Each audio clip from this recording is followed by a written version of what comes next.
বানত বুৰ যোৱা এটা অঞ্চল গেলেকীৰ কেইটামান অঞ্চলৰ ৰাজ্যৰ দুৰৱস্থা কৃত্ৰিম আগবানত ডুব গ'ল গেলেকীবাসীৰ ৰাইজ গেলেকী অঞ্চলৰ তলমৰাণ উপৰমৰাণ শিঙিবিল লাহনগাঁও হাবিগাঁও সোণাপুৰ দৌলপাৰী নামটাং ট্ৰাইবেল গাঁৱত আগতীয়া বানৰ হাহাকাৰময় পৰিস্থিতিৰ সৃষ্টি হোৱা দেখিবলৈ পোৱা গৈছে উল্লেখ্য যে এই গাঁওকেইখনৰ মাজেৰে বৈ যোৱা দৈখনা আৰু ডেন্সি নদী সম্পূৰ্ণৰূপে পুত খাই পৰাৰ বাবে অভাৱনীয় হাৰত কৃত্ৰিম বানপানীৰ সৃষ্টি হোৱা দেখিবলৈ পোৱা গৈছে এতিয়া যি এজাক বৰষুণ দিয়াৰ লগে লগে বানপানী উঠি আহে যাৰ ফলত ৰাইজসকল জিয়াটো ভুগিছে নাগালেণ্ডৰ পৰা বৈ অহা নদী দুখন যোৱা কেইবছৰমান ধৰি নাগালেণ্ডত অবাধ হাৰত খনন হোৱা কয়লা আৰু কয়লা খননৰ বোকা মাটি নদীয়ে বুৱাই অনাৰ বাবে নদী দুখনৰ সমতল সম্পূৰ্ণৰূপে পুতি পেলাইছে যাৰ বাবে নদী দুখনৰ সমতল স্থানীয় পথাৰতকৈও ওখ হৈ পৰিছে বাৰিষা সময়ত এই নদীৰ পানী সহজতে স্থানীয় কৃষিজীৱী ৰাইজৰ পথাৰ ঘৰ বাৰীত সোমাই বিস্তৰ ক্ষতি সাধন কৰে খৰালি বাৰিষা সমানে পানী খৰালিও পানী নুশুকায় কাচিত এমাহ মানহে শুকায় যোৱা কেইবছৰমান আগবাৰিষা বান হোৱা দেখা গৈছে এই গাঁওকেইখনত চৰকাৰে এই নদীকেইখন খননৰ ব্যৱস্থা নকৰাৰ বাবে পুনৰ এই বছৰো বানত কক পকাবলৈ সাজু গাঁওবাসী ভৰ বাৰিষা নহওঁতে এই গাঁওকেইখনৰ ৰাইজৰ কৃত্ৰিম বানৰ সমস্যাই দেখা দিছে যাৰ বাবে এতিয়া খোৱা পানীকে ধৰি অন্যান্য ভালেমান সমস্যাত ভুগিছে স্থানীয় অঞ্চলবাসী আজি আমাৰ কেইবা বছৰ 10 বছৰমান হ'ল এইখন মানে খনন কাৰ্য কৰিম কৰা নাই আৰু নৈখন পুত খাই গৈছে এইবাৰ এইসকল স্থানীয় ৰাইজে এই জ্বলন্ত সমস্যা সমাধান নহলে পৰৱৰ্তী নিৰ্বাচনত ভোট বৰ্জন কৰাৰ উপৰিও গণতান্ত্ৰিক প্ৰতিবাদৰ হুংকাৰ প্ৰদান কৰিছে গেলেকী অঞ্চলৰ মূল জ্বলন্ত সমস্যা হৈছে আমাৰ এই দৈখনা নদীখন এই দৈখনা নদীখন আমাৰ পাহাৰৰ পৰা বৈ আহিছে আৰু এই দৈখনাৰ লগতে এখন নদী সংযুক্ত হৈছে ডেন্সি নদী আৰু সেই ডেন্সি নদী দৈখনা নদী সংযুক্ত হৈ এই যিখিনি পানীখিনি আমাৰ কয়লা পলস আহি পেলাই নৈখন পুত খাই গৈছে আৰু যোৱাৰ ফলত আৰু নৈ পানীখিনি ওপৰলৈ উঠি আহে আৰু এতিয়া বিশেষকৈ এতিয়া ভৰ বাৰিষা হোৱাই নাই ভৰ বাৰিষা নহওঁতেই এতিয়া যি এজাক বৰষুণ দিয়াৰ লগে লগে বানপানী উঠি আহে যাৰ ফলত ৰাইজসকল জিয়াটো ভুগিছে আৰু এই সমস্যা আমাৰ বহুত দীঘলীয়া সমস্যা এই শাসনাধিষ্ঠ যিখন বিজেপি চৰকাৰ এই 10 বছৰ কাৰ্যকাল হ'বলৈ হ'ল কিন্তু তেওঁলোকৰ আজিলৈকে এই যিটো বৃহৎ সমস্যা যি জ্বলন্ত সমস্যাৰ ওপৰত কোনো ধৰণৰ গুৰুত্ব দিয়া দেখা নগ'ল তেওঁলোকে নিৰ্বাচনৰ সময়ত প্ৰতিশ্ৰুতি দিয়ে নিৰ্বাচনৰ সময়ত ভুৱা কথাৰে তেওঁলোকে প্ৰলোভন দেখুৱাই ৰাইজক তেওঁলোকে নিৰ্বাচনী লোভ দেখুৱাই যে তেওঁলোকে নদীখন খনন কৰি দিব কিন্তু এতিয়া তেওঁলোকে দেখিছে তেওঁলোকে ক্ষুদ্ৰ আঁচনিৰ লগত তেওঁলোকে গুৰুত্ব দি পেলাই তেওঁলোকৰ এই মূল জ্বলন্ত সমস্যাসমূহ ৰৈ গৈছে আৰু যাৰ ফলত আমাৰ যি ৰাইজসকল আগন্তুক বাৰিষা সময়ত জিয়াটো ভুগিব তাৰ বাবে আমি যিখন বিজেপি চৰকাৰ শাসনাধিষ্ঠ তেওঁলোকক আমি তীব্ৰ ভাষাৰে গৰিহণা দিছোঁ আৰু আগন্তুক যদি এই ক্ষেত্ৰত যদি কোনো ধৰণৰ পদক্ষেপ নলয় আমি এই অঞ্চলৰ ৰাইজক লৈ পেলাই আমি গেলেকী আঞ্চলিক ছাত্ৰ সন্থাই আমি গণতান্ত্ৰিকভাৱে প্ৰতিবাদ কৰিবলৈ বাধ্য হয় এই আমাৰ গেলেকী অঞ্চলৰ কেইবাখনো গাঁও এই নদীকেইখনৰ সমস্যাৰ ফলত বিশেষ সমস্যা হয় আৰু এই গাঁওকেইখন হৈছে লাহনগাঁও শিঙিবিল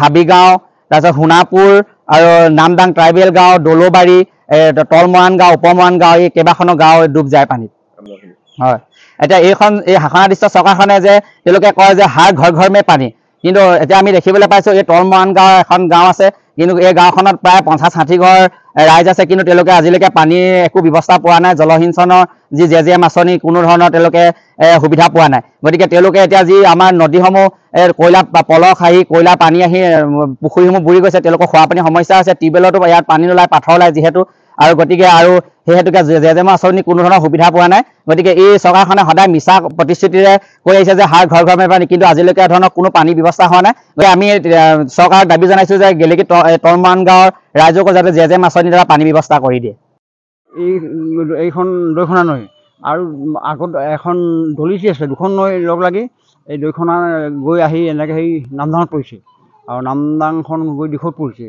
আজি আমাৰ কেইবা বছৰ 10 বছৰমান হ'ল এইখন মানে খনন কাৰ্য কৰিম কৰা নাই আৰু নৈখন পুত খাই গৈছে আৰু মানুহৰ খেতি পথাৰ নষ্ট হৈছে আৰু এইবিলাক মানে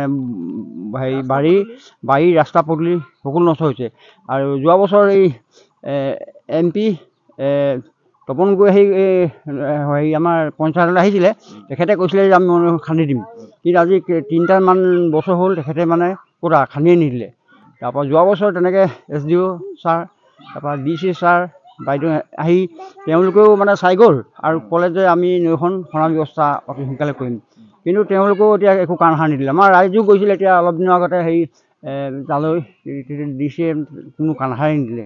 এতিয়া আমাৰ আজি কিমান দিন খেতি পথাৰ নাই, আমি কি কৰি খাম? আমাৰ নৈখন কি হৈ গ'ল সম্পূৰ্ণ মানে পোট খাই গ'ল। এতিয়া হেৰি নগা পাহাৰত এই ধৰি লওক তামোল বস্তিত কয়লা খনি খুব খান্দিছিলে তেতিয়া, খান্দতে সেই তাৰ মাছবোৰ আহি নৈখন পোট খাই গ'ল। পোট খাই যোৱাত মানে এতিয়া পানীটো ক'ত কেনি যাব, নামদাংখনো পোট খালে। এতিয়া পানীটো যোৱা মানে পুখুৰীৰ নিচিনা হ'ল। পুখুৰীৰ নিচিনা বোৱাৰী তামোল পাণ কঁঠাল চঠাল একো আমাৰ ইয়াত পাবলৈ নাই। চব বাৰিষা ছিজনটো বহুত অশান্তি হয়। অশান্তি এতিয়া আমি এতিয়া একাঠো পানীত যাবলগীয়া হয়। আৰু আমাৰ নামঘৰ আৰু এইফালে 8-9মান মানুহ আছে, তেওঁলোকৰ মানে একদম জীয়া শাস্তি হয়। একবাৰ আমি আৰু মানে যদি তেখেতসকলে আমাৰ এই নৈখন খান্দি নিদিয়ে, আমাৰ মানুহখিনি জীয়াই মৰিব লাগিব। আৰু আমি ভোট বৰ্জন কৰিম আৰু পঞ্চায়তৰ ভোট আহি আছে, কোনো পঞ্চায়তৰ ভোট, তাৰপৰা ধৰি লওক MLA ভোট আহি আছে 26ত, আমি ভোট বৰ্জন কৰিম আৰু চৰকাৰক আমি বিৰাট কঠোৰ ভাষাৰে মানে এইটো তালৈ পঠাম আমি। তাৰপৰা আমাক কোনো নাচায়, কোনো এখন চৰকাৰ চোৱা নাই এতিয়ালৈকে। এই নৈখন আমি প্ৰকৃততে পাহাৰৰ পৰা ওলাইছে বুলিয়ে শুনিছোঁ, আমি কিন্তু আজিলৈকে পাহাৰলৈ গৈ পোৱা নাই। তাৰপৰা আহি ইয়াত 2খন নৈ যুঁজ খাইছে, সেইবাবে নৈ ইয়াত আমাৰ দৈখনা বুলি কয় এইডোখৰ। কিন্তু বাৰিষা বুলি ক'বলৈ নাই, খৰালি বাৰিষা সমানেই পানী, খৰালিও পানী নুশুকায়, কাৎচিত এমাহমানহে শুকায়। আৰু আমাৰ যেতিয়া বাৰিষা হয় নহয়, আমাৰ একদম অৱস্থা একদম নাইকিয়া হয়। মানুহৰ পায়খানা কৰিবলৈ জেগা নাইকিয়া হয়, খাবলৈ জেগা নাইকিয়া হয়, থাকিবলৈ জেগা নাইকিয়া হয়। ক'ত মানুহে এঘৰত ওখ ঘৰত আহি থাকেহি, আৰুতো ঘৰতো সোমাবই নোৱাৰে, একঁকাল পানী, আৰু চব বস্তু লোকচান হয়। তৎক্ষণাতে একে নিশাই তাৰমানে আলমাৰি চালমাৰি একোৱে নাথাকে, চব তিতি বুৰি এদাই হৈ যায়। আৰু খাবলৈ বহুত অশান্তি। আমাৰ ইয়াত আজি কিমান বছৰ হ'ল কিজানি 20 বছৰমানতকৈ বেছি হ'ল নেকি, আজিলৈকে খেতি আমি দেখাই নাই।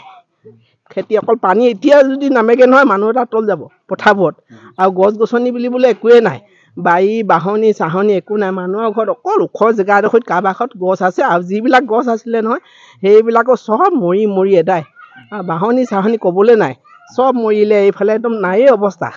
আৰু সদায় পানীয়ে তাৰমানে পানী নুগুচে, গৰু ম'হ, এতিয়া ম'হো মৰিছে কাৰেণ্টত লাগি। আৰু গৰুও একদম সেই নৈখনত যেতিয়া নামি দিব নহয়, তাৰ মাটিখিনিয়ে নৈখন একেবাৰে গৰু পোট খাই তললৈ গুচি যায়। তেনেকৈ 3-4টা গৰু মানুহৰ ঘৰে প্ৰতি বছৰি তাৰমানে 10-15টা কমেই নহয় গৰু ম'হ মৰে। তাৰপৰা আমাক কোনো নাচায়, কোনো এখন চৰকাৰ চোৱা নাই এতিয়ালৈকে। এইটো নামঘৰ ৰাস্তা আপোনালোকে চাব পাৰে, একদম এজাক বৰষুণ দিলে পানী ইমান একঁকাল হয়, এআঁঠু হয়। ল'ৰা ছোৱালী একদম কাণত আনি মাক বাপেকে এই আলিলৈ তুলিব লাগে, তুলি পিনি স্কুললৈ পঠিয়াব লাগে, নিওঁতে আকৌ তুলি নিব লাগে, বিৰাট কষ্ট হয়। আমাক কোনো নাচায় আজিলৈকে, কোনো এখন চৰকাৰ চোৱা নাই। আমি কাকো চৰকাৰক দুখিবলৈ নাযাওঁ, কিন্তু চোৱা নাই। আমাৰ ইয়াত খোৱা পানী হেৰি নাই, অভাৱ। আমি খাবলৈ হ'লে কিনি খাব লাগে। আৰু ল'ৰা ছোৱালীক কণ ল'ৰা ছোৱালীক বাৰু কেনেকৈ বেয়া পানীবোৰ খাওঁ, কয়লা পানী, পুখুৰীত কয়লা পানী, টিউবৱেলৰ পানী নোলায়। আৰু বহুত কষ্টকৈ আমি জীয়াই আছোঁ।